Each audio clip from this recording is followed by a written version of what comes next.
ভাইয়া ভাইয়া, ওরে বাবা রে বাবা, শালা তুই কে? ভাই আমি তোমার ছোট ভাই কুদ্দুস। ভাই তোর এই অবস্থা কি করে হলো? ভাইয়া তুমি আমার সাথে একটু সামনে চলো, তাহলেই সব বুঝতে পারবে।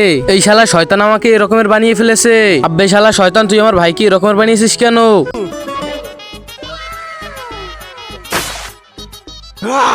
শালা তুই আমার ফল ধরেছিস, এই নে, দয়া করে আমাকে ছেড়ে দাও। আমি আর এই ভুল কখনোই করব না, আমাকে ছেড়ে দাও।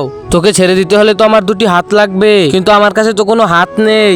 তুই একটা কাজ কর, তুই একটি মানুষের শরীর নিয়ে আসলে আমি তোকে মুক্তি করে দিতে পারবো। ওরে বাবা রে বাবা, আমি এই শরীর কোথায় পাবো? আমি কিন্তু আমার শরীর দিতে পারবো না। তোর ভাইয়ের জন্য তোর শরীর দিতে পারবি না? না পারবো না। তাহলে অন্য কারো শরীর নিয়ে আয়। তোমরা এই জায়গায় দাঁড়াও, আমি দেখছি কিছু করা যায় কিনা। তোর ভাইকে বাঁচাতে খুব জলদি আসবি কিন্তু।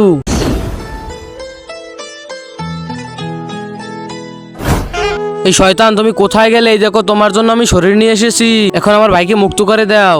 আমি শরীর পেয়ে গেছি। এখন তুমি আমার ভাইকে মুক্ত করে দাও। এই শালা, তুই আমার বউকে এখানে নিয়ে এসেছিস কেন? আরে তুমি ওকে কোথায় নিয়ে যাচ্ছ? ওরে মূর্খ, আজ আমার বাসর রাত।